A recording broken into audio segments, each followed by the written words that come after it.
copy of the recording for my portfolio. Yes, thanks.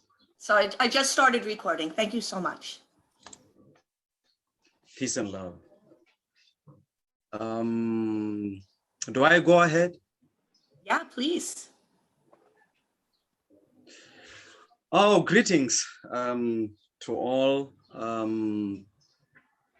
I've just been introduced without, any waste of time. I will see how I'll be able to sign this blank check that I've been given. Dingani, you've just presented me with a blank check, my brother. Okay, let me see, how best I can be able to present, a thumbnail sketch of what my scholarship, is about.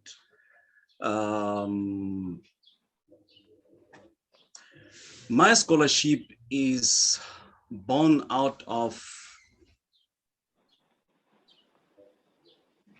realization, reawakening, that I am part of a people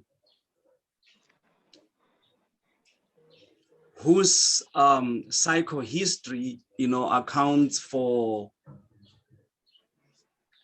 the many maladies, ills besetting them. And then instead of looking at the world construct and the systems sustaining it, which world, in my diagnosis and the diagnosis of those who came before me in the African liberation struggle discourse, also pushed the narrative that one of the resultant effects of us having suffered from the incursions of the non-indigenous people into our existential space is miseducation. And I take it further to also say not only have we been miseducated as the indigenous people of this land and Africa, that is, we have also been diseducated. Then what is diseducation? There's miseducation and diseducation. There's misinformation and disinformation. To diseducate is to omit information that is material to the raising of the consciousness of a people and their meaningful engagement with life, in cultivating how they map out for themselves the kind of life or a way of life they would want to have their lives conveyed in. So omission of such material facts also, which is disinformation or diseducation. Diseducation is basically miseducating a people by omission. Also what is never told, because miseducation is telling people information, giving people information that is distorted, that is falsified. You are miseducating a people, making them accept that which is false and valid as though it were true and valid. And thus you are miseducating a people. And the source of miseducation and diseducation, my scholarship traces that to as history, can attest to this, as fact, proof that we, as a result of incursion by non-indigenous people through their acts, of invasion and unprovoked, violence and terror, meted out, on our ancestors, and in nuanced forms continues to be meted out in covert forms, in subtle, ways, continues to be meted out, which is, what I'm going to be talking to later, on, this presentation. To say, with this, kind of violation, we were removed, we were taken off, our cosmological, axis. In this sense, cosmology being a blueprint that, having learned the calibrations, from our vibrations as informed by our spirituality, our metaphysics, as indigenous people, found ways to cultivate or to map out or to conceptualize a pattern, through which to convey our lives. This is, the blueprint of that. And of course, cosmology also provides, coordinates, informing the very concept map, of a people. So you cannot educate a people outside of their cosmology. So this is the departure point. You take people off, of the axis of their cosmology, whatever content that you will introduce to them, having no regard to their cosmological, to their spiritual, cosmological, spiritual, cultural foregrounding, will be a content that can only have an effect of disorienting their consciousness and getting them normalize or credulously accept the deplorable conditions of dislocation that they would find themselves in, as how things should be, as the order of the day, as the natural consequence of history.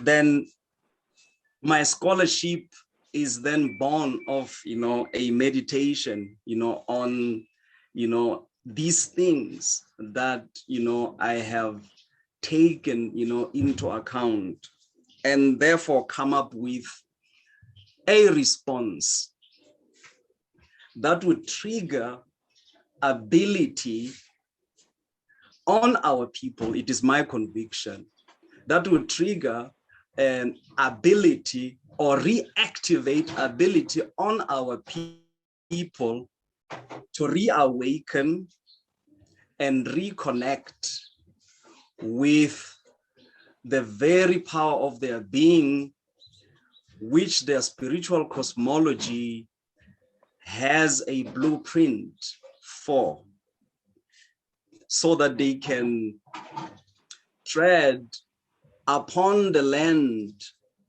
having contact with life through sense. The most fundamental and the area wherein our invaders and oppressors had an awesome grip on us is the area of cognitive domination. The aspect of cognitive domination of our oppression is the one in which the oppressor, I maintain, I reason, has had an awesome grip on the indigenous people.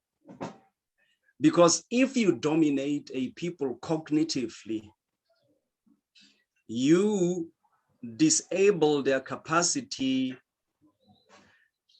to see themselves, read themselves, understand their being, their environment, and develop a worldview informed by their point of view, which is only sacred to them, informed by these things that I've just mentioned, which form part of their foregrounding.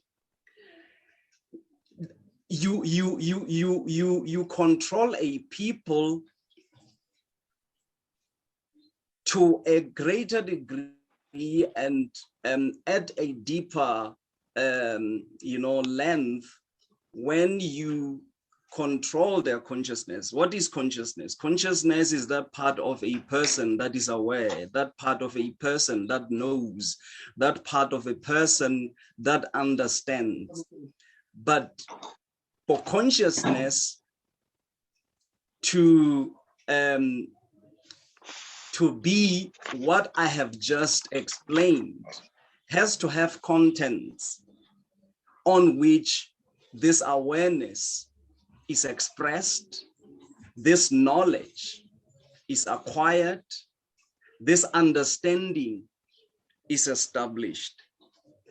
Now, content then comes in a form of knowledge that is created, and consciousness is made through its conceptual womb to be the one with the receptacle, for absorption, for assimilation, with the dissemination of that particular knowledge that is created. But then the requirement becomes the makeup of a people in terms of their spiritual cultural foregrounding informs, because that also would tell, because values flow from there. Their definition of their own values will flow from that foregrounding. Then what informs the kind of education in terms of content that particular people would require is what, in terms of their makeup, can be regarded as their needs. Because when you study, when knowledge is created, produced, disseminated, researched upon, has to be for the meaningful and proper functioning of one's instrumentalities of reasoning, has to be for a reason. When you study for a reason. When you acquire knowledge, that knowledge that you acquire has to be linked to a particular need that you will be geared up at satisfying. Now, what was done to the indigenous people of the soil, I am treading, upon right now, the soil of Africa, Mother Africa.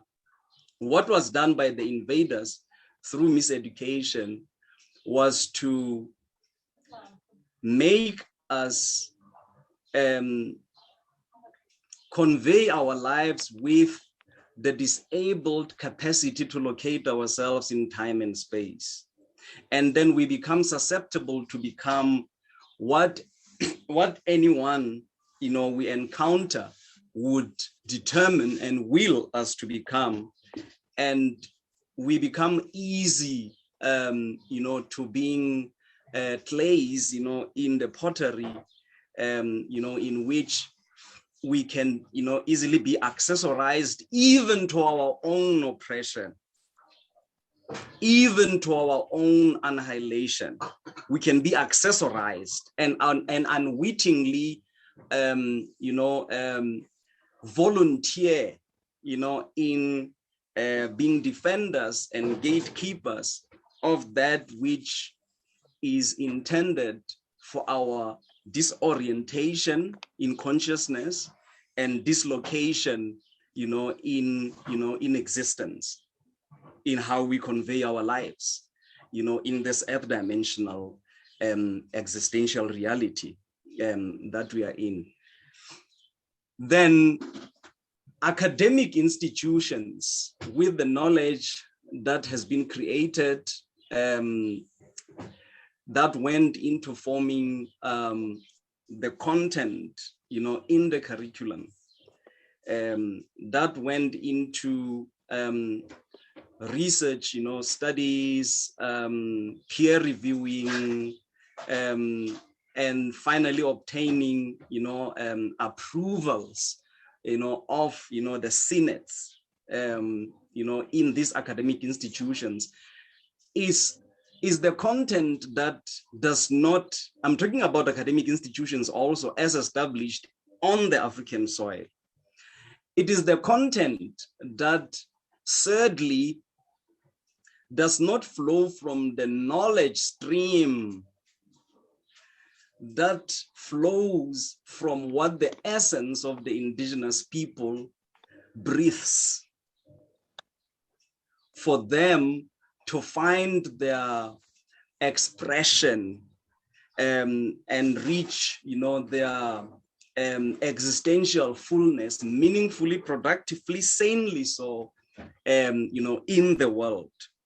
And therefore, academic institutions, I found them as, to the indigenous people, vehicles that for the reinvigoration of menticide that has, since the landing of our invaders, on our shores, been what, has been aimed at. Then this is the perpetuation, the reinvigoration of menticide, because obviously if the knowledge stream that these hegemonic epistemologies are not,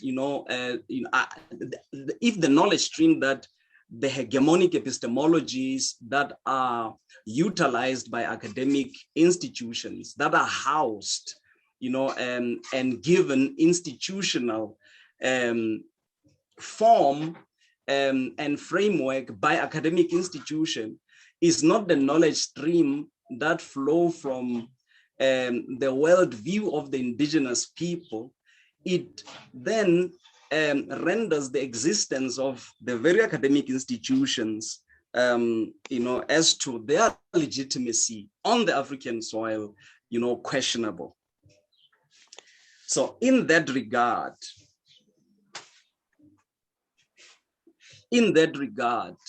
the conclusion, that I had drawn in my diagnosis and prognosis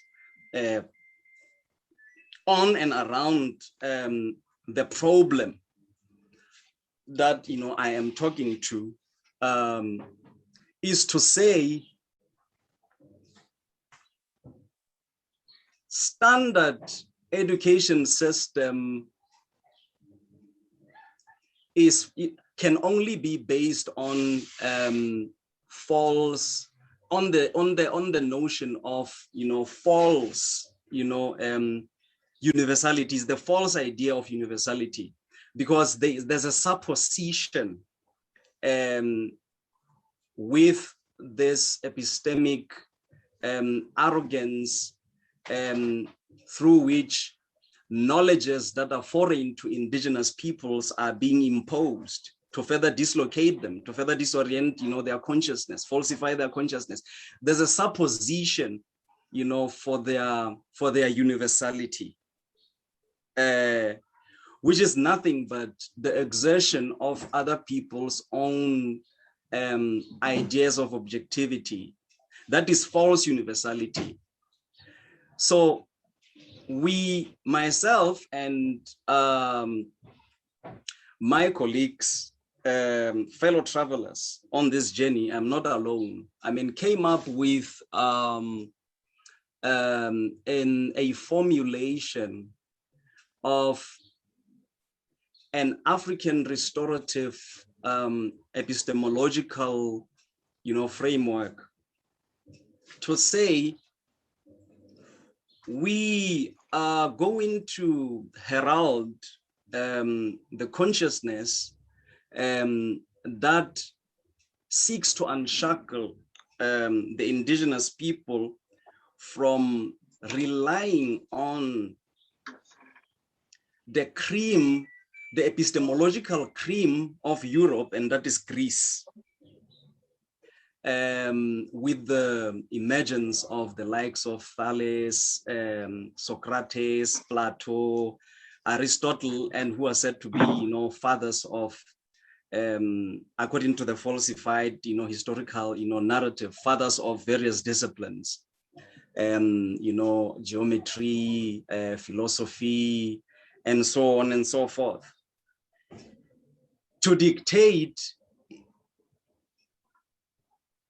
their own people's worldview, on people on whose land they have arrogantly, imposed and exacted their living, in their negation.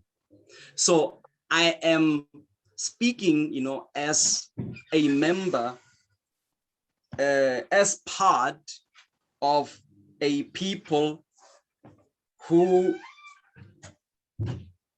live in a world construct that is hegemonically designed to tenaciously place them in dislocation. And then why do I say Greece is the epistemological cream, of, the invaders, of Africa? I'm talking about Europeans, all the European nations that invaded Africa. I mean, including, Asians, because Asia was already Europeanized also because they came with the same mind, with their incursion, in North Africa. Up to certain parts of Central Africa, the Arab Spring, in the continent. It's not only Europeans whose incursion I'm referring to, but mainly for purposes of this presentation, I will confine myself to Europeans and to also be relevant to the geopolitics of where I am located. So we came up with what we call ThT, having problematized the existence of academic institutions and academia, also more than just being a space of learning, research, scholarship, teaching. We also found academia to be a paradigm, which to us becomes more like a spell, given the cultural milieu that gave us the term academy, academia. It is giving credence to the cream, to Europe's cream of civilization, apex of civilization, and that is Greece, or genesis of civilization, that is Greece, by referring to anything that has to do with scholarship, research, learning, knowledge creation, knowledge production, knowledge dissemination, to as academic. To say, what does, words are, especially when they are used as names, are cultural symbols, especially when they are used as names. And there's power in symbolism. And the power in symbolism has the capacity to psychologize people to subservience to the culture that the symbol gives credence to. Now, Plutarch, I make it a point that in all my presentation, I make reference to this part of history, so as, to understand the genesis of what I am now problematizing. especially problematizing not as something that is universal, especially problematizing not as something that is abstract, but problematizing it as something that is a product of a culture-specific, epistemological trajectory. Plutarch, the Athenian, biographist, of antiquity in the land of the Hellas, later on called Greece, and the people Greeks. Plutarch, in his work, the biography of King Theseus, talks about, he narrates a story of a girl called Helen who was abducted by King Theseus, a wicked king by the name of Theseus. And then after having been abducted by this king, then this girl, Helen's two brothers, went out to look for her, enraged, and they learned that the girl was abducted by the king, and is kidnapped, is kidnapped to some unknown place. And they went to look for this girl everywhere until they met a fellow called Academos, who actually gave them a tip off to tell the two brothers where the sister was and where the king had hidden,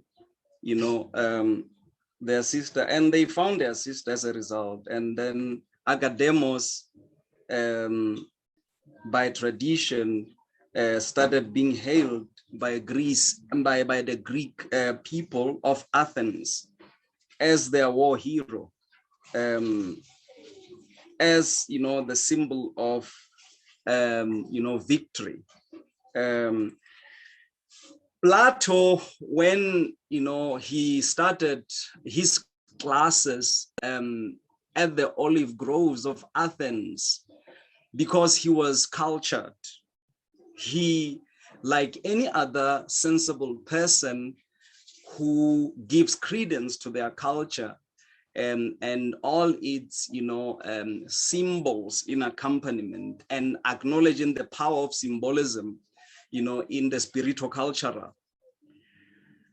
Plato named the school that he established in the olive groves of Athens after Academos, this Athenian war hero. Every people have their heroes. They have their heroes gallery, given their history, and these heroes, they would be heroes for a number of reasons. And then they would also be muses from whence to derive strength. They would be muses, for inspiration. And each hero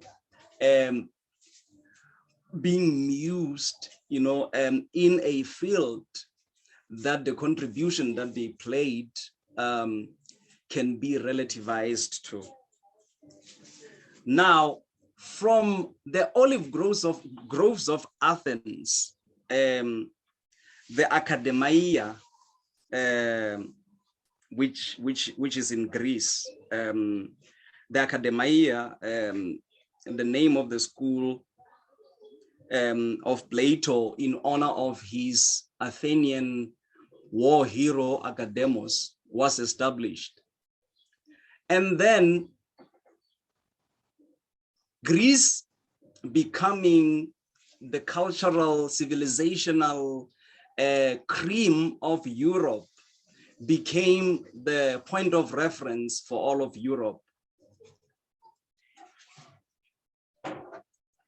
In asserting themselves culturally and intellectually to the outside world.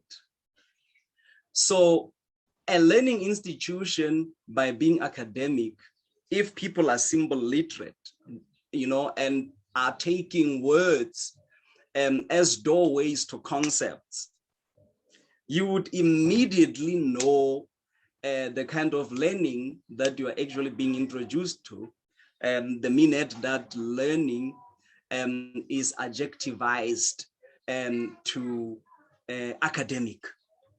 This is academic learning. This is an academic institution. A credence is given to a particular cultural milieu that gave birth to this. Now, from that, I further concluded that knowledge, as far as humanities and social sciences, is concerned, cannot be said to be culture neutral. There's always culture specificity, in every stream of knowledge. And as such, the society that we live in, for it to be engineered, a recourse is given to knowledges through which social sciences, and humanities, epistemological content that forms study fields, is packaged. It is the collation, of the information that is on that particular cultural, knowledge stream. And therefore, there's nothing neutral. There's nothing universal about that. Now, because of acknowledging the power of symbolism in the accentuation and exertion and assertion by a people, to the world of themselves, giving recourse to the spiritual-cultural that foregrounds them. We then, having studied the history of people who look like us, the strides that they made in history, the ones that we found, in different, fields of study. There are civilizations that are historically discoverable and archaeologically, ascertained and provable. And then the most archaeologically ascertained and provable and historically, verifiable that we found were the works, of our people in ancient Egypt, which was, called originally Kemet or Tameri, and renamed Egypt with the incursion of the Greeks under Alexander the Great, into that part of our land. So, in the cosmology of these people who established such a baffling, perplexing, great civilization that is so full of so much luminosity that still baffles, the world today, the Kemetic people or the Kemetians. In their spiritual cosmologies, they had different neteru. Unfortunately, there is no English word that can adequately used in equivalence for the word neteru, but the closest approximation is the gods. But that is not an accurate. And that is not an adequate,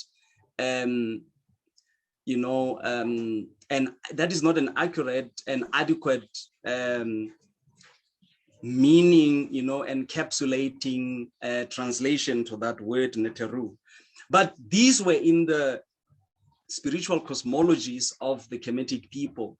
But these gods, I will use the word gods. I will use the word gods, for, purposes of, convenience here. These gods were not gods, you know, in a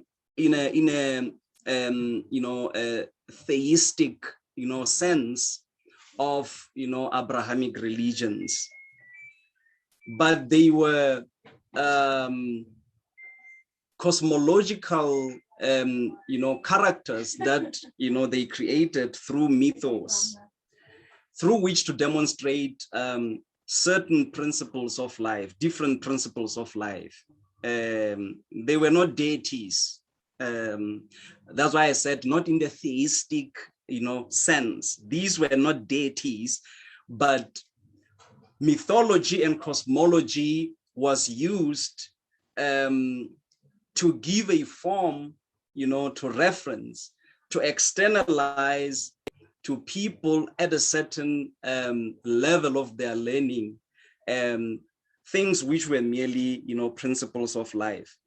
Others talking to the primal forces, you know, that are found in the chemistry and mechanics, you know, of the universe itself. Now, among the NETER in the Egyptian, ancient Egyptian spiritual cosmologies was the NETER of knowledge, writing, spirituality, fashion, culture. And this NETER's name was ThT.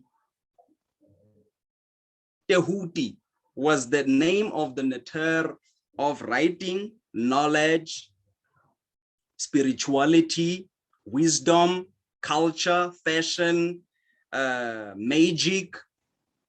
Now, and then we said, having studied this history, in our insistence to retrieve knowledges that can guide us to rerouting, you know, to rerouting ourselves back to our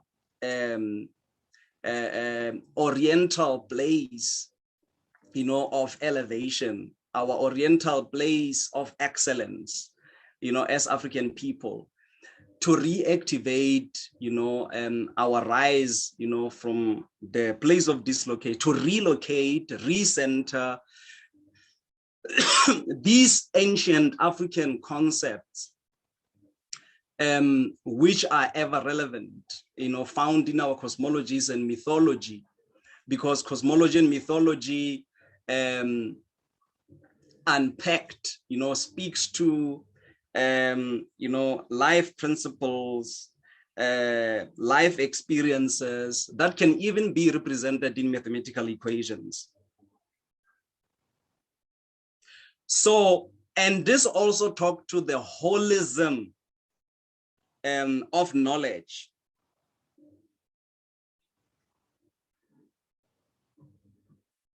In the conceptualizations, you know, of our African ancestors, you know, who built such a glorious civilization, you know, of Kemet. Then we say, then we will name this new epistemological conceptual framework that will be an antidote to the academia, ThT. So this is where and how the concept that undergirded the coining of the term ThT to refer to a paradigm of African restorative epistemologies. This is the paradigm of African restorative epistemologies, geared at reorienting the consciousness of African people back to their contact with life through sense.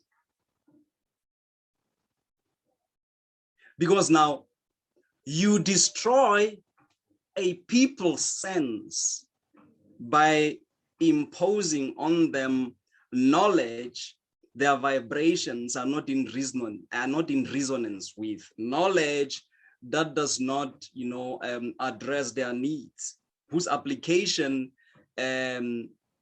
engages them in the work and discourse that can be characterized with the cogno-spiritual dissonance. They are doing what they do not know and understand, or what is not known and understood by the groanings and vibrations of their essence, spiritual-culturally defined and understood. So in other areas, in all other areas of life, ones that is tempered with, is murdered with, you have disorganized the reasoning instrumentalities and methods of information processing of these people with the content that is irrelevant to the yearnings and aspirations that pushes them to bring their true essence to existential fullness in a form of establishing institutions with systems supporting them, giving credence, to the very essence of their being. So the ThT, as a group of people, including myself, coming up with this outlook, came about as a result of this kind of meditation and scholarship, that, went into, supporting, this meditation, and pushing it forward and finding sense, in the response that in this meditation, was prefigured. And this is the response that we are coming up with today. So this is the ThT. So this is the ThTic epistemological paradigm that we are coming up with.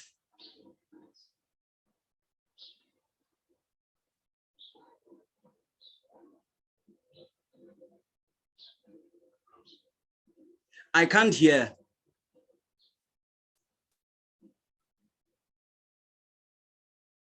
Yo. I'm just thanking you for taking time and ground us in ThT philosophy and give us the construction and the facts and ideas from which it is grounded. Oh, thank you so much. Thank you so much.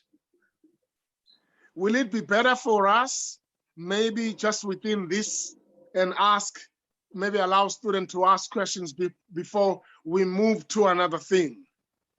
Sure, sure.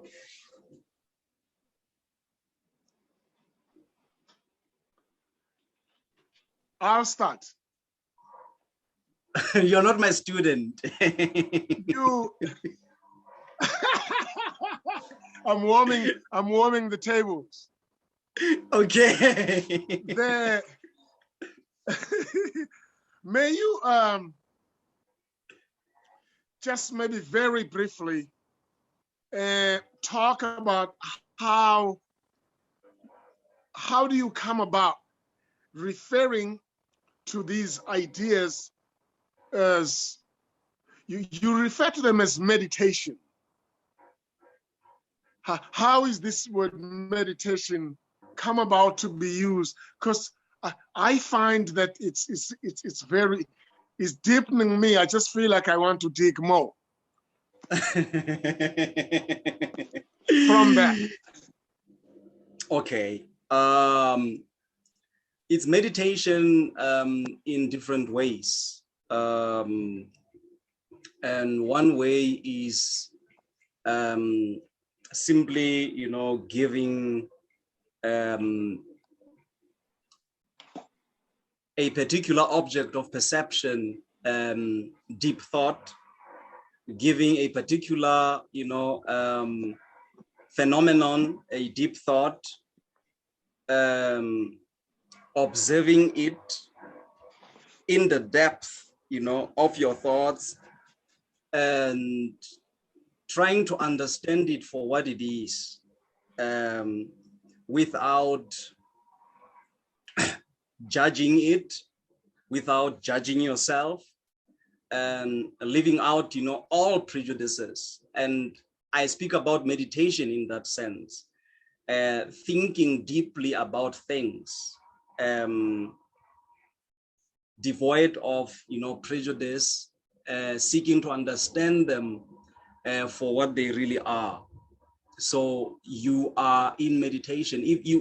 I even do that about myself, about how I feel, about what I think, about, what I perceive, to understand my own feelings, for what they truly are, to understand my own thoughts for what they truly are, to understand phenomena of my perception, for what, they truly are, without imposing, my own,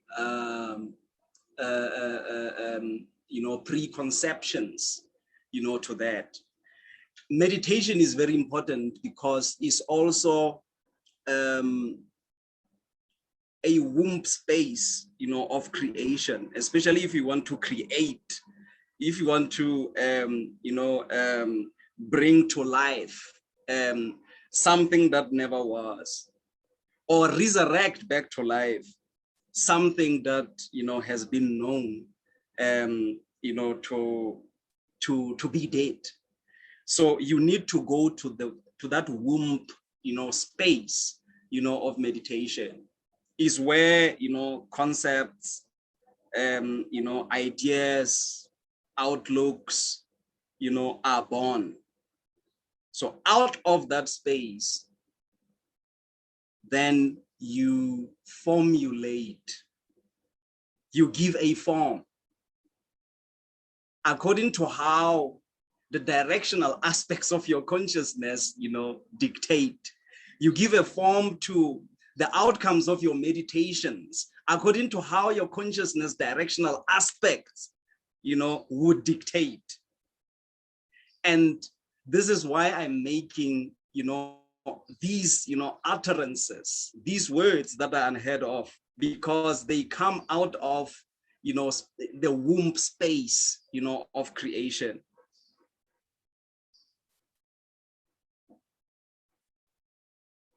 I hope I've answered your question into what goes into what I call meditation, and the sense in which I use, and you also wanted to understand the sense in which I use the word meditation. Where is he? He did, and he jumps on and off. It's so funny because I feel like I'm jumping in here, and students jump in. Like, this is like your room, not mine and Dingani's room. And it's so funny because I wasn't going to go to the meditation question, although like it really resonates with me, and it harkens back to some of the stuff we were talking about yesterday.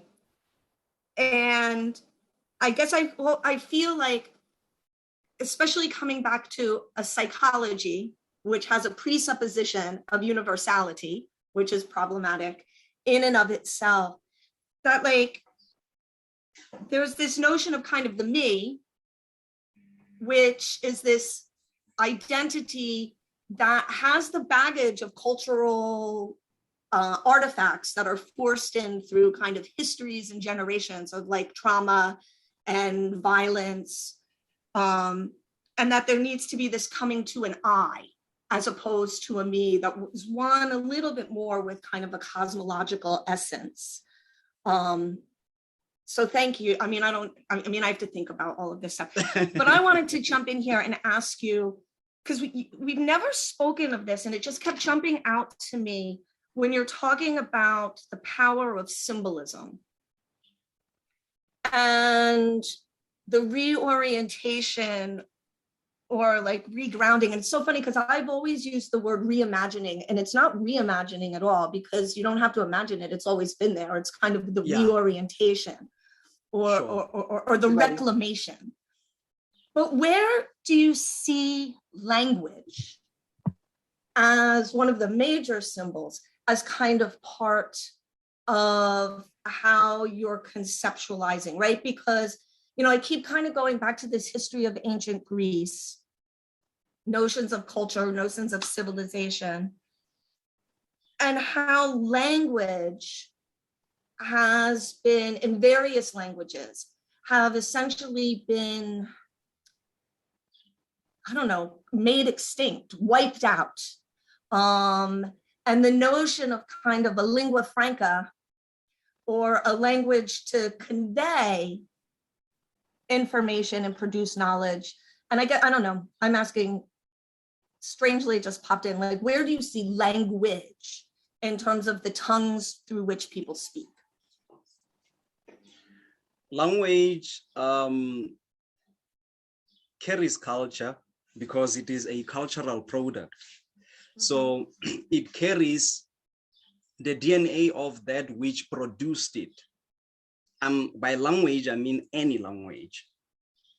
Language and culture are lingo-genetically, I don't know, I say lingo-genetically connected, language and culture. They have that lingo genetic connection.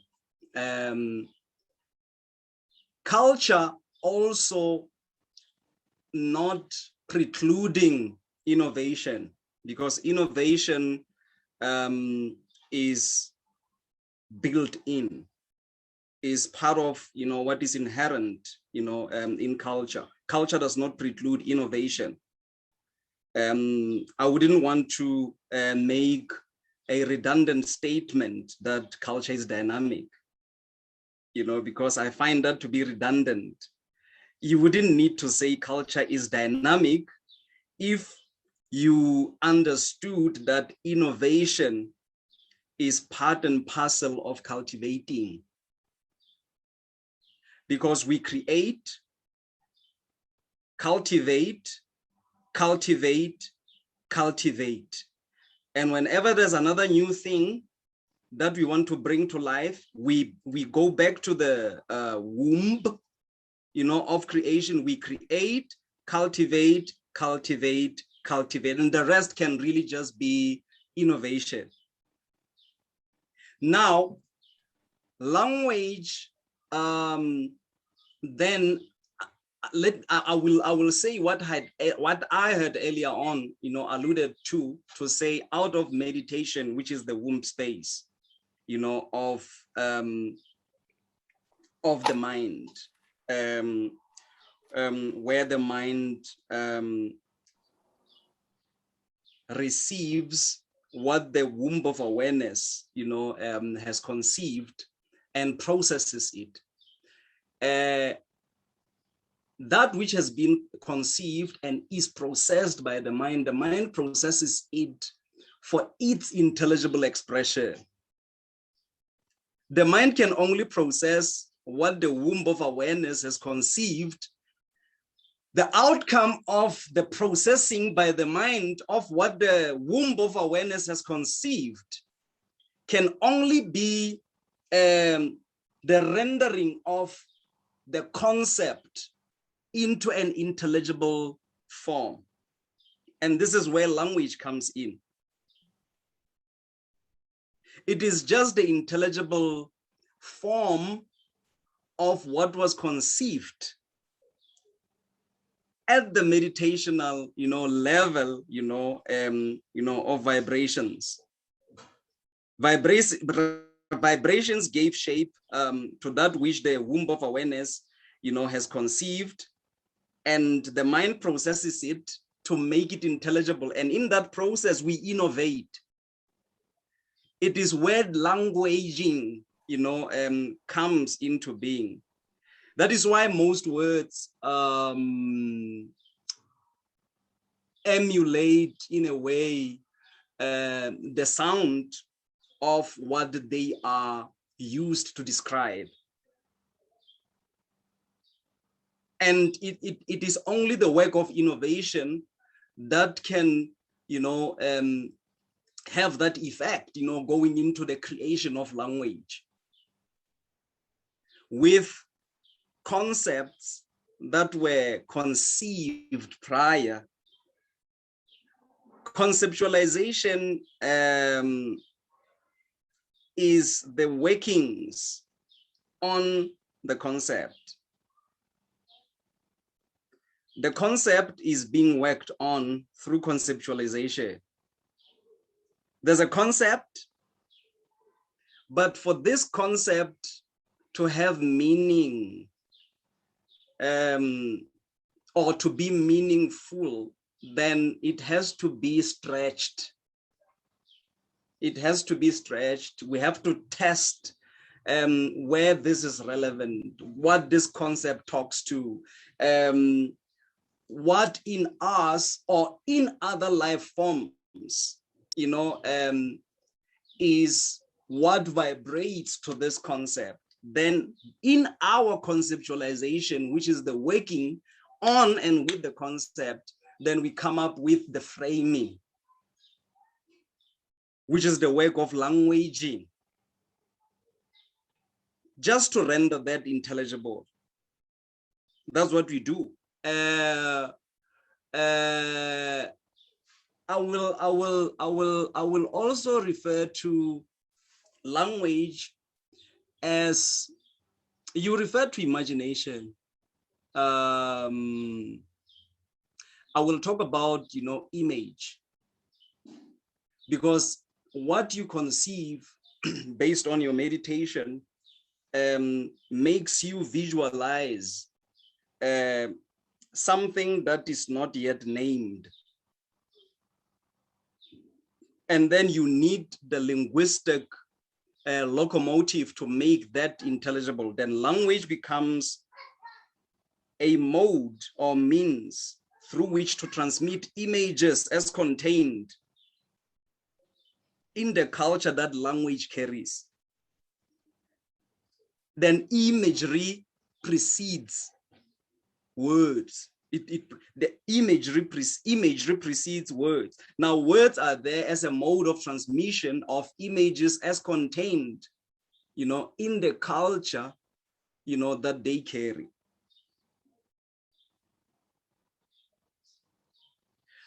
Let me make an example of a practical example of what I'm talking about. To hit a person or to slap a person, on the cheek. You hear that sound? I'll tell you what in our language we call that, in my Sesotho language. We call that hoshapa. I sharpa you when I do that. I sharpa you. And in the word sharpa, there's a synonym to that, is otter. You hear what I'm talking about. Now, it is the work of innovation. Creation was done already. The concept was there. It is the concept that was created. And the rest can just be innovating on what has been created. It is just rendering all of that intelligible. What this means is there's a whole lot of things that we create, that we remain in conception, with, that we haven't yet given birth to, simply because we have not yet found ways of delivering them to the intelligible world. And I guess what I also think then is kind of going back to the academy, especially the way the academy is enacted right now in the 21st century, that it has a specific language that considers valid. and that anything that deviates from that valid space, really kind of through European colonization, Americanization, we have English then as this kind of space of academic discourse and dissemination, which privileges only one language or one people or one, kind of presupposed body of knowledge. And that this kind of cultural genocide, and even going back to this core kind of notion of imagery preceding words, it negates all of that into just one kind of unidimensional space, So I don't know if I'm getting that. Yes, you are. Yes, you are. Going crazy. So thank you very much for that. I will. No, you're welcome. Questions? Any more questions? I just wanted to say thank you. This has been absolutely fascinating. The concept of the directionality of academia and how different, cultures run counter to that, and that causes the disorientation. It's absolutely fascinating. I'm definitely going to be rewatching this talk because I need to, hear it again to wrap my mind around it fully. But thank you so much. No, you're welcome. You're welcome. And then what's your name? Dylan. John. Dylan. Oh, Dylan. Yes, sir. Bob Dylan. Yeah, that was the inspiration. Yeah. I know, I see. And students, I put a paper, actually the first time that I met E2, this was the paper that you gave at Freedom Park on the ThT. That is also on the Canvas, so may help give a bit of an orientation from Up Your Mighty Race. Yep, that's what it's from your first book. So that also might help Dylan as well. I have a follow-up question. Yes, my brother.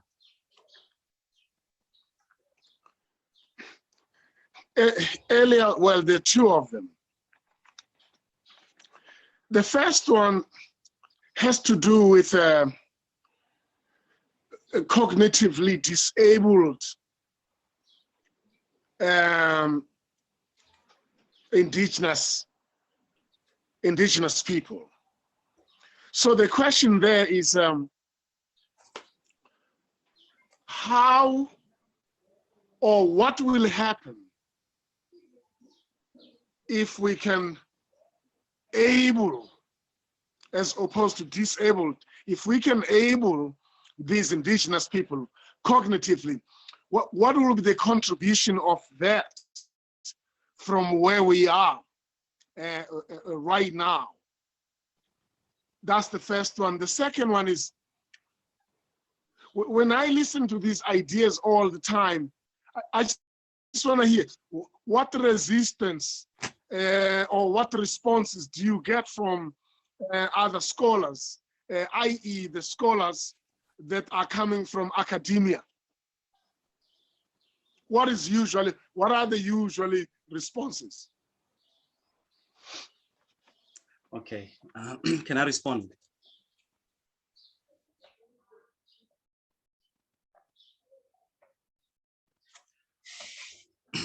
The significance of the re-enabling of the indigenous people, cognitively, would be them establishing their own institutions and systems, running those institutions, because the institutions will be housing a different knowledge stream. Because academic institutions are already pervaded by a particular, knowledge stream. You do not take one knowledge stream and want to superimpose it, to the housing space, of another knowledge stream. When indigenous people can have, reached a stage, of that kind of reawakening, maturity, advancement, they will rise with their own concept of reality, first and foremost, meaning their eyes will be opened, and to a greater degree, making them rude awakening to the fact that what they have been calling reality, has actually been something that had been occluding their own reality. So you will be rude awakening, upon realizing that your existence has been relegated to a sub-reality. With your own concept of reality, you would want to build your own world. You would want to establish your own institutions. If you remain in academic institutions, then it will be fine. If academic institutions remain, then it will be fine. And I say, let them not be tempered with an already existing knowledge stream. That's what I'm saying. Let academic institutions not be tempered with. I find the entire discourse, of decoloniality in academic institutions, to be a non-starter. The knowledge content flows from a stream of knowledges that give credence to a particular cultural milieu. Only a person who is ignorant, to history will not understand the psychohistory that accounts for how people think and how people behave today, and why we have institutions, the kind of institutions that we have as institutions of learning. Because all of these were established within the context of our invasion, within the context of, our displacement as indigenous people, within the context of negation and denigration of our knowledges as indigenous people. So what is left for us really, upon rising, what would be left for us upon rising would be building our own, creating our own. Institutions, do, have strategic, partnerships.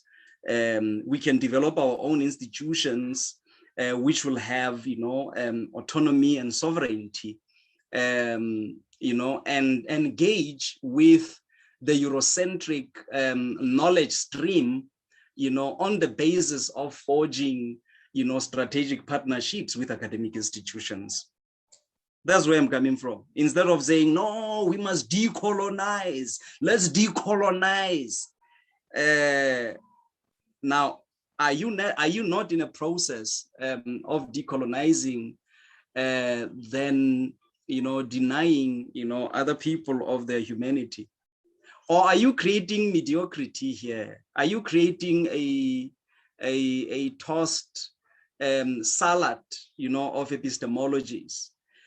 And in that sense, it would defeat the purpose that knowledges, serve, as traced back to a precondition that necessitated their creation and production.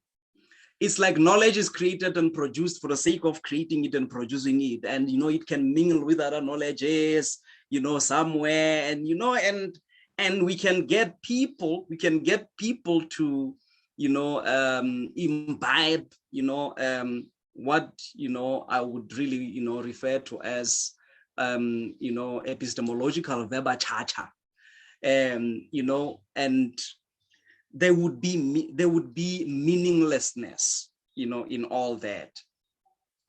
I, as an indigenous person of Africa, deserve learning where the knowledge base is content that has material that will be for my use in response to my needs. We study for a reason, I said earlier.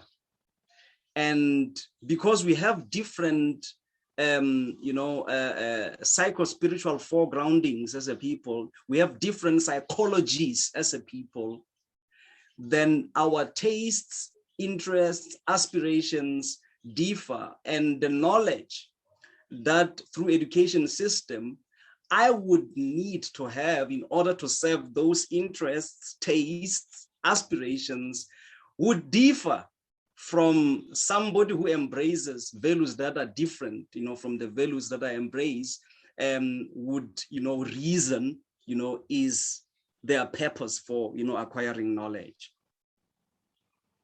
And then that is my answer. In the space that you are in, let that space continue. Let that space continue. But really, it does not have, in my scholarship, I insist, on us reawakening as the indigenous people, rising and ascending, back to our, Magna Carta, of the power to define, so that we can, shape, the reality that we want, that we want our lives, to find expressions, to find expression in, to be fully manifested in. We want that to happen for that reason. So academic institutions operate on an ethic that is informed by, an already established set of values,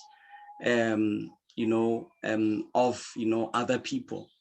It is institutionalizing of other people's culture. Now, if you say that must be decolonized, I don't know what is it that you're talking about. To decolonize is to take back to you what was rightfully taken, what rightfully belonged to you, originally, and now you restore that back to you, you take it back to you, decolonize. It was colonized. This is my pen. When you take it away from me, what it will take for me to get it back, because you would have colonized it. That's what you'd have done, you would have colonized my pen. To decolonize the pen, this needs to be decolonized. I'm gonna have to engage, in a war with you and reclaim my pen and take my pen back. Then I decolonized my pen. Now tell me, if your invaders, as part of the artillery, have this epistemological weapon to disorient your consciousness, and institutionalized that epistemological weapon in a form of colleges, universities, elementary schools, high schools, primary schools. And then this is a weapon. This is something that is poisonous to people who are victims of this. Now, will it make sense for one day these people, waking up, starting to claim that, this education must be decolonized, but this education was used to colonize you? How does an instrument of colonialism be, an object of, decolonizing? You decolonize that which was taken from you. Decolonizing is taking back, is reclaiming. What is it that we are reclaiming? I mean, institutions of higher learning with academized, content, they were established for that purpose. What is it, that we must reclaim there? Because I understand decolonization in the context of reclamation. There is nothing to reclaim there that is ours.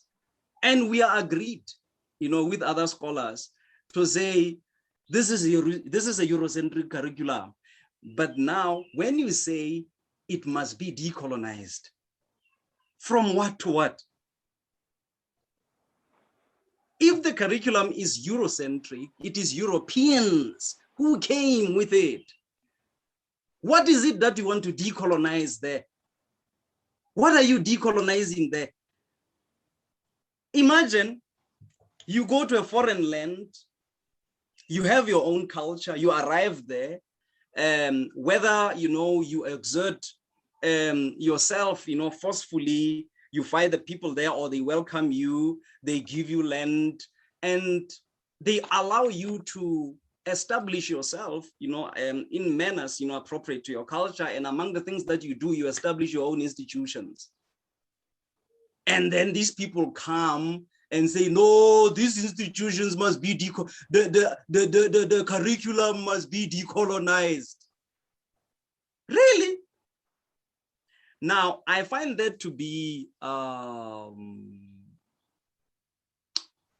cowardice, imbecility on the part of, the indigenous people, to cry foul, in academic institutions, saying colonize, saying decolonize, decolonize, decolonize. It means they don't even understand what colonialism is, in the first place. If they understood what colonialism is, they would understood that they are actually working in or studying in the epistemological institutionalization of colonialism.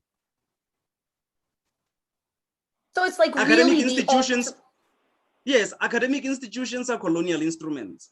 Right. So it's like really the ultimate irony to be looking at decolonization within the very institution that is the space of colonization. Yes. It is so ironic. Like it can't make sense. So we are saying, let the indigenous people be given the latitude to rise and establish their own. As a race vindicationist, I believe in the capacity of my race to do that. So this is what the whole notion of race vindicationism, is centered around in my conceptualization of it. Sovereignty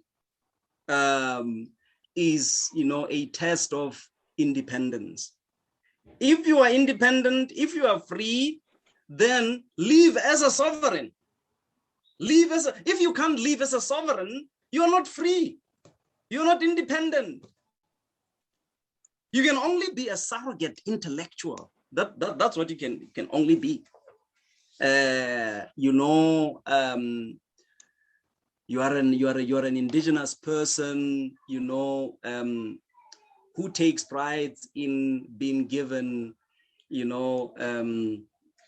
these accolades, these recognitions. I have PhD,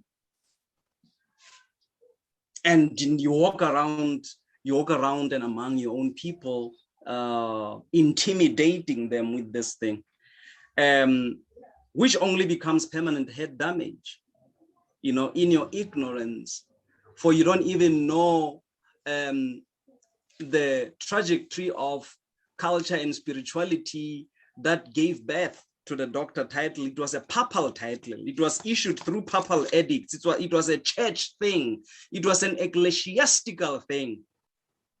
There was religiosity attached to that. Only the Pope had authority to confer doctorates. So doctors are secularized priests of this religion that is called academia.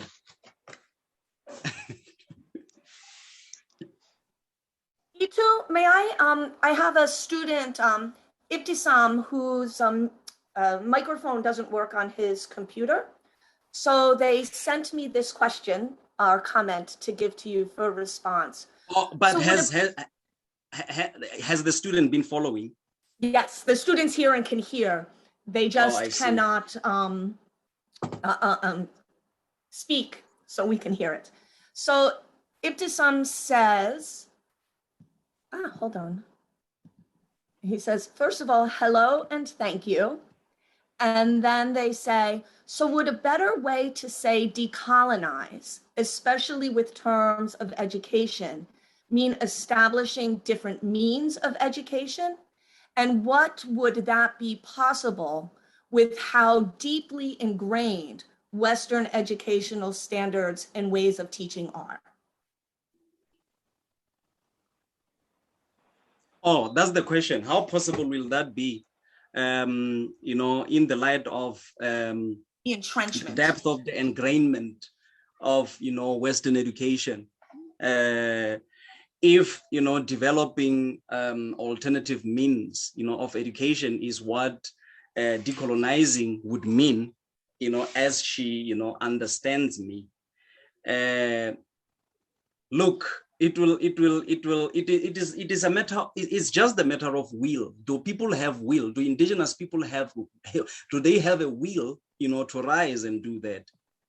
Do they have a will to rise and assert themselves as sovereigns? Look, if there's a significant number of indigenous people that can rise to assert their sovereignty, you know, their sovereignty in that regard, and there are obstacles, there are hurdles, that would mean clash of coordinates. That would mean hegemonic epistemologies, you know, still having the agency, you know, of repressiveness, and that spells war. There will be war.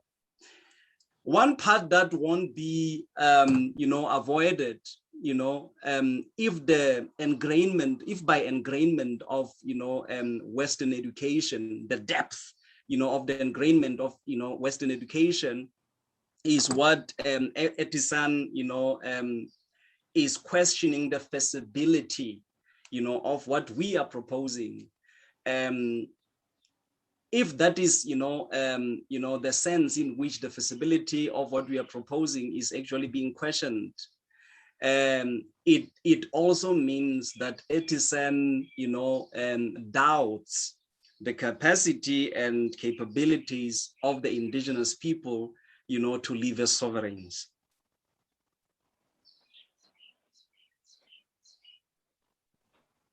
As a race vindicationist, I believe in the capacity and capability and the power of the indigenous people to rise and assert themselves as sovereigns. Dingan asked me about the second question that Dingan asked. I haven't forgotten it, my brother.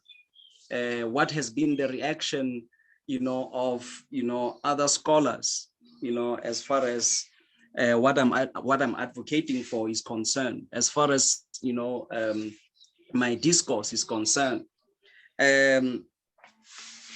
Most Afrocentric scholars, especially the ones who are, you know, still fashioning within the academia, I differ with them, you know, in a sense that what they are, you know, advocating for is the establishment of the establishment of pockets of African indigenous, you know, knowledge, you know, pockets of African indigenous knowledge hubs within, you know, predominantly Eurocentric curriculum, you know, spaces, you know, in the academia. This is what, you know, I'm opposed to have, you know, an epistemological Bantustan, you know, within, you know, a bigger, you know, institutional housing of foreign and irrelevant, you know, epistemologies. Why not, you know, chart a way to establishing, you know, alternative means, you know, instead of seeking accommodation from what houses the body of knowledge that is irrelevant to what you are trying to recenter, you know, your people to. It is just not the space for that. It is simply not space for that. Because now you will have, you know, like other universities have Department of African Studies, which are other Bantustans, you know, epistemological Bantustans of, you know, Afrocentric knowledge content, you know, in Eurocentric, you know, learning institutions. You would have degree programs like Bachelor of Indigenous Knowledge Systems, Masters in Indigenous Knowledge Systems, to package everything, to try and package, which that is a you know, an unduly and unfairly you know, compressed content of knowledges from various fields, you know, in our, you know, worldview, you know, conceptualizations. You can't have one degree program that deals with indigenous knowledge systems, because there are universities here in South Africa which have that. You confine everything there is to know about the indigenous people to a degree program. That degree program holds all there is to know about the indigenous knowledges. It's called IKS, that degree program. You do it, you know, up to the PhD level. So it is, to me, something that is ridiculous. Our knowledges are vast. Our knowledges cannot be compressed in one degree program, you know, like sardines. So most scholars are seeking accommodation within an already established system, which is, you know, a reformist, you know, approach, which is not going to do any good for both people who embrace Eurocentric values and those indigenous people who want to reground and anchor their lives, you know, on their spiritual culturals, and seek epistemologies that will give them, you know, authentic expression and authentically, you know, address their needs as, you know, informed by the culture that, you know, pervades, you know, their life journeys. So authenticity is therefore compromised. We cannot be authentically who we are. Those who embrace Eurocentric values cannot, you know, authentically be who they are. We will meet, you know, with mediocrity as our, you know, meeting point. And all the mediocres, you know, meeting can only breed superficialities, which, you know, are just going to further distort, you know, and temper, you know, with the chemistry and mechanics of life. And we will all end up living life as something other than itself, with authenticity compromised, you know, in the pool of mediocrity, you know, that we would have, you know, configured, you know, as, you know, the rendezvous, you know, at which everybody meets. So I am completely, you know, opposed to that. I am for the indigenous people's self-determination, you know, in all, you know, spheres of life and their dimensions, and in all areas of people activity.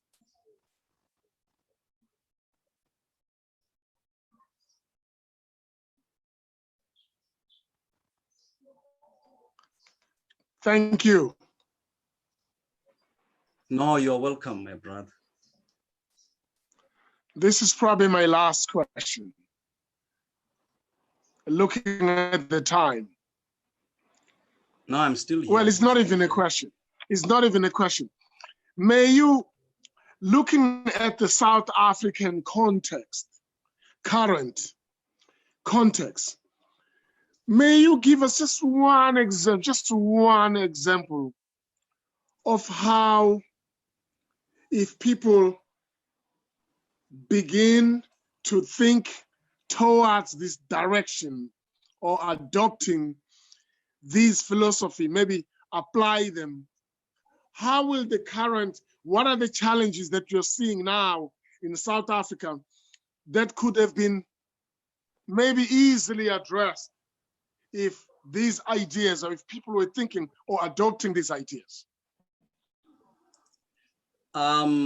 The challenges that are existing in South Africa today are not new challenges, but they are in the progressional continuum of what has been happening since 1652, with the arrival of, the first invaders, on our land. By progressional continuum, I mean what is called post-apartheid South Africa is an illusion that was sold to the indigenous people, preying on or taking advantage of the cognitive state of dislocation that they're in, because a false liberation struggle narrative was sold. Initially, when you look at our history, the political history here in South Africa, that begins with the frontier wars, between the Xhosa people and the Khoisan people, resisting against, invasion, by the Dutch, people of Dutch descent, the Voortrekkers, Boers, and the British, and the interior wars that were fought by Moshweshwe, Sikukuni, and others, that is what was fundamental, in explaining the narrative, given the proper historical context of the liberation struggle, the liberation struggle of the indigenous people on this land. Now, in most of these wars, the indigenous people won, in others they got defeated, and along the way, with the superior gunpowder, the invaders, had the upper hand, and some of the indigenous people, through epistemic terror, at the level of religiosity, converted to Christianity and got accessorized to strengthening the muscle of, the repression of their own people. Became traitors, became sellouts. And this is the role of consciousness misorientation that I've been talking about, to pacify and to accessorize the victim, to strengthening the muscle of, their perpetrator. Only consciousness disorientation can get a person to display that kind of behavior. This is what had happened. And now different nations, different invading nations that were on scramble, for, this land, started to fight among, themselves, the Boers, people of Dutch descent, with the Brits, started to engage in a war. The Boers, established their own republic. Remember, the indigenous people at that point in time are displaced. Their resources have been pillaged, have been, appropriated, unjustly so. And the invading nations started fight among themselves, until in 1910, through the act of British Parliament, called South Africa Act, a truce, was established by the Boers, people of the Dutch descent, and the Brits, in their fight over the spoils of war, wars of invasion, that they fought against the indigenous people. Now, they agreed that they were going to work together white consciousness then came into play, that, we are people of we are all people of European descent. Why should we fight among ourselves? Let's work together, to further displace the indigenous people, to further deal with resistance, because wars of resistance from indigenous people, continue. Although the resistance movement was not as organized as it later on, got to be organized, until it assumed the political party, Western political organization format, which also militates against the very efforts that I get at, liberating them. I'll explain that later, because I don't subscribe to political partisanship, and I'll tell you why. It is outside of the African indigenous, concept of political organization. Now, a state called the Republic of South Africa was established, called the Union Government, Union of the Brits and the people of Dutch descent, called Boers.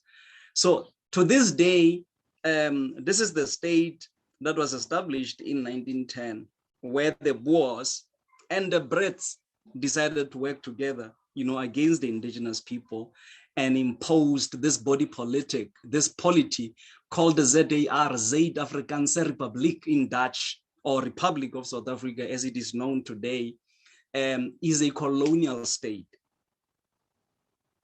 Now, everything that happens under the Republic of South Africa, you should know that even the state called RSA, Republic of South Africa as it is, its existence is not innocent. Its existence is illegitimate. Following, the true history and the true narrative of the liberation struggle of the indigenous people. It remains a state entity that is imposed on this land. Now, before 1994, the struggle, the direction of our struggle, we were deflected in the direction of our struggle through deception. It stopped being struggle for, for the reconquest of the land and, reassertion and re-exacting of our sovereignty on our land, as indigenous people. It ended up being about democracy, because there were some elements of reformism, creeping in. Now, the indigenous people to whom,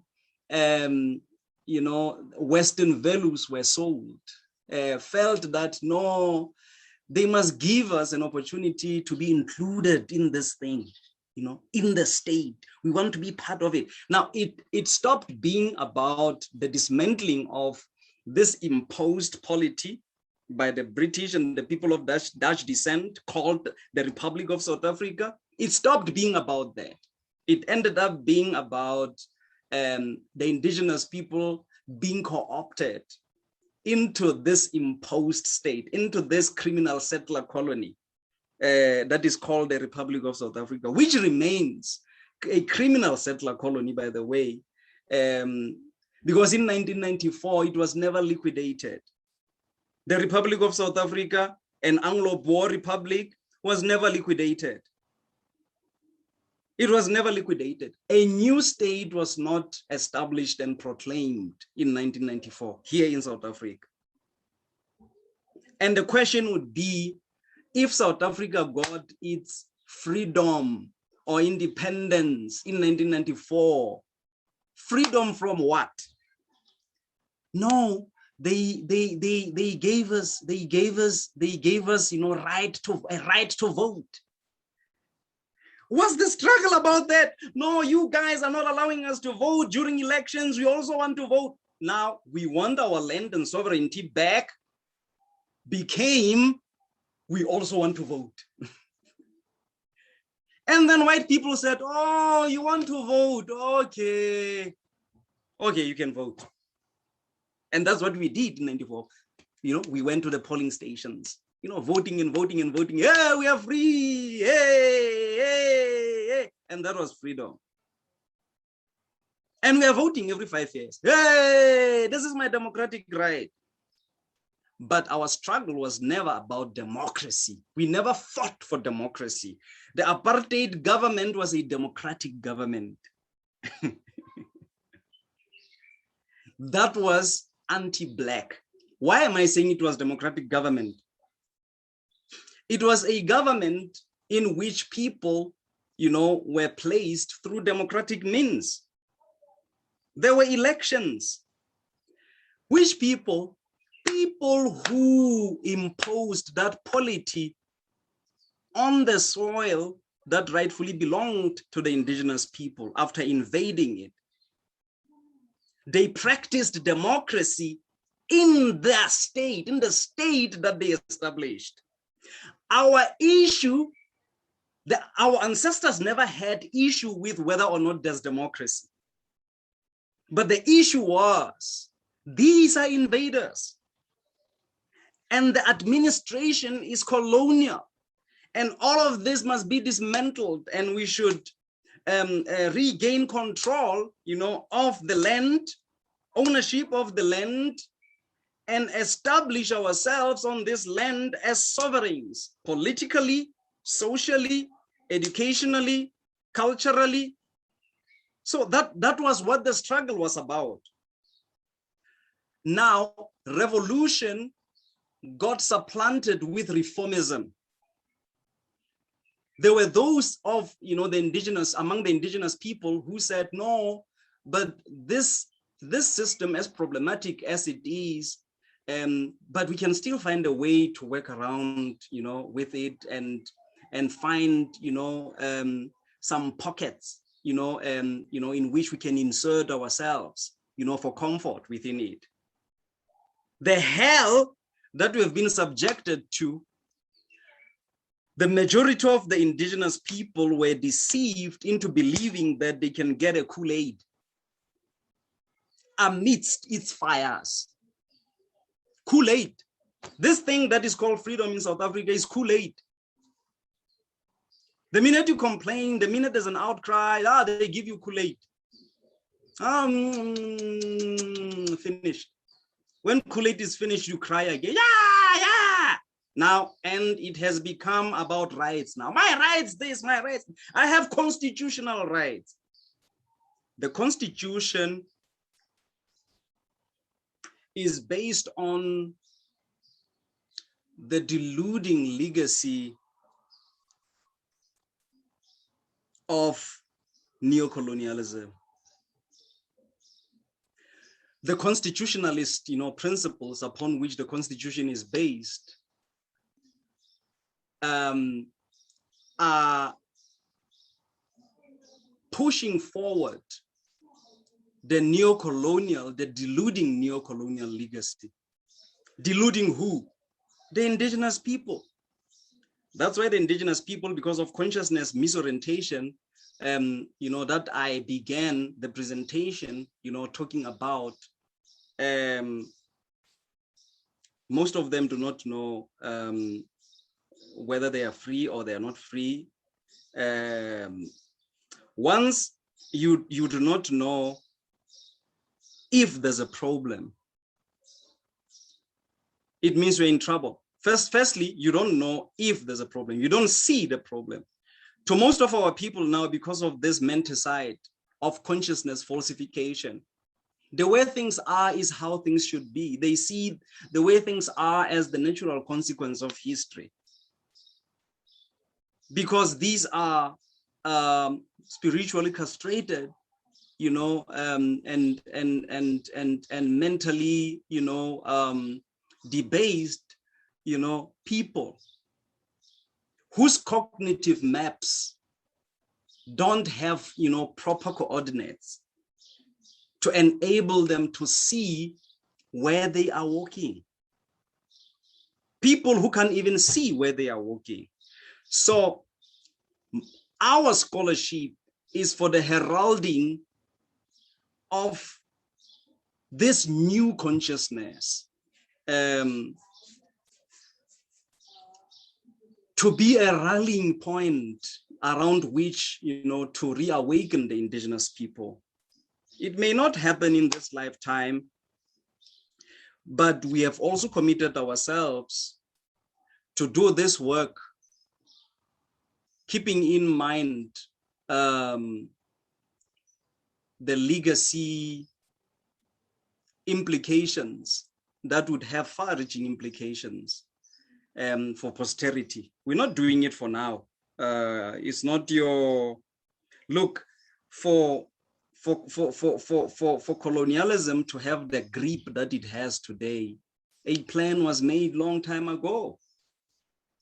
The founding fathers of what is happening in our continent, the founding fathers of regimes that displaced us, that oppressed us, that exploited us, that degraded us, had a plan, in which they visualized, they envisioned the grip, the awesome grip of these regimes today, the awesome grip of this hegemony, of these hegemonies today, was envisioned. Now their descendants lived to perfect that. So this is what we are dealing with. This is what we are, responding to. But the greatest battle, is up here. The greatest battle is in the mind. This is the battlefield that we have identified, not concerned with systems, because systems are put in place to run, hegemonies of a dominion that is illegitimate, to begin with. Why critique systems? Why we don't even concern ourselves with critiquing systems, because the hegemonies themselves are placed, as agencies with systems put in place to run a dominion, which is illegitimate, which should not exist in the first place.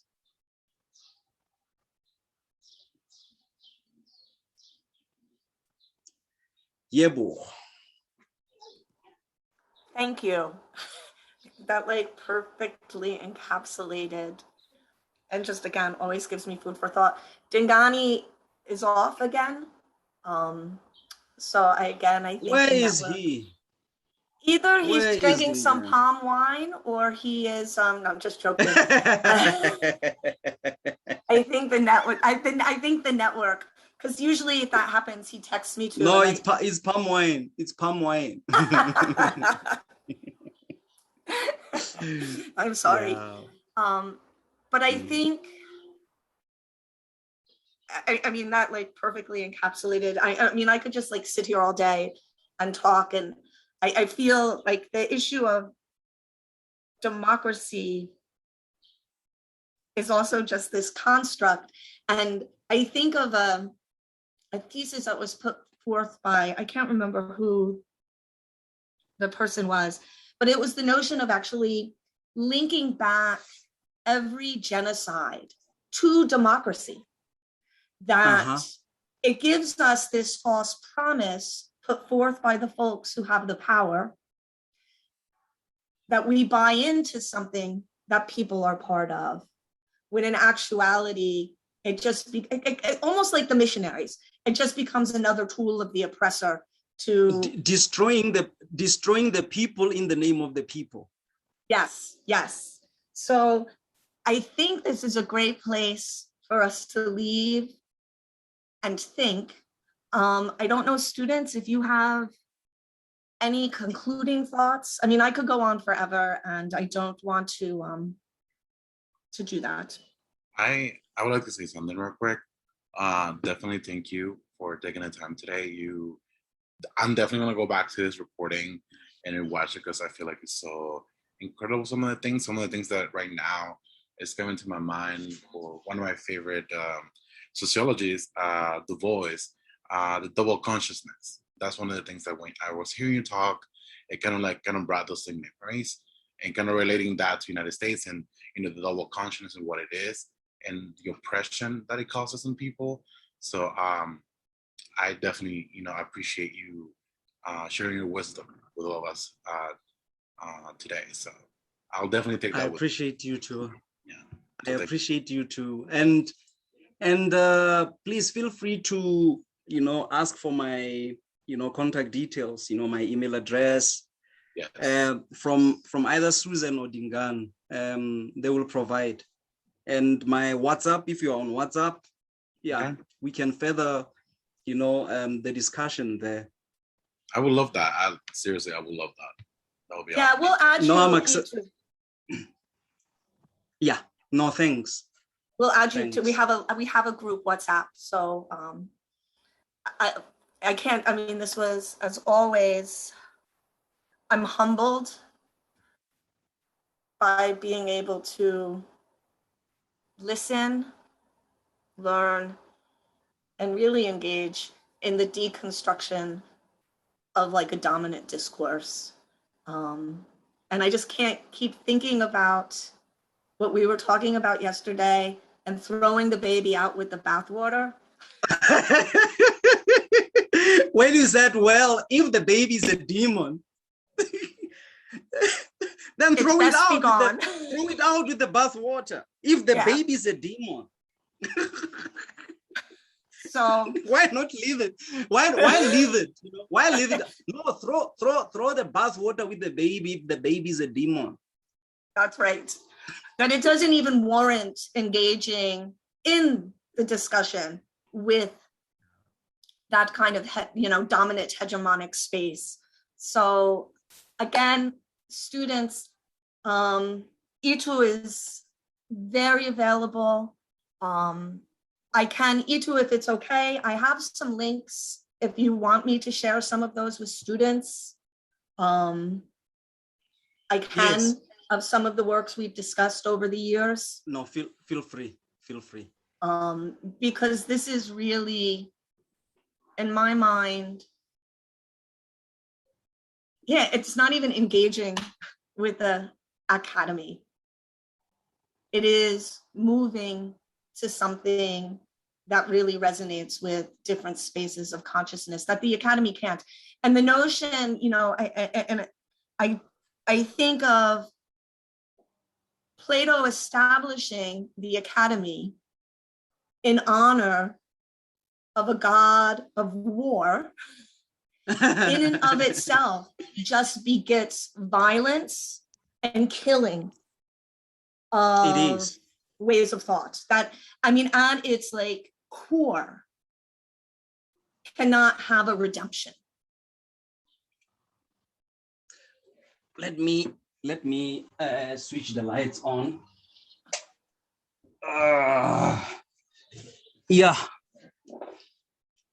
It's in the evening now. The evening has, hey, I know. Well, again, thank you, my friend. No, Susie, it's always pleasure, for me to interact with you, to exchange, thoughts with you, to exchange meditations with you. And Kevin, Dylan, thank you guys. Thank you Thanks, very everybody. much for your patience, for your morale, it means a lot. Yeah. Well, as always, peace and love, my friend. This is the continuation of long conversations. No, peace and love to everyone. I can't thank you enough. So we will talk later. Yes, we will. We do talk, you and I. Yeah, and students, thank you. As always, I'm always available. You can text, call, email. I know there's a lot of information. And I just hope, again, this becomes the beginning of a journey. So thank you all. Thank you, everyone. Till we meet again. Thanks. Peace and love to everyone. Bye. Peace and love. Thanks. Love it.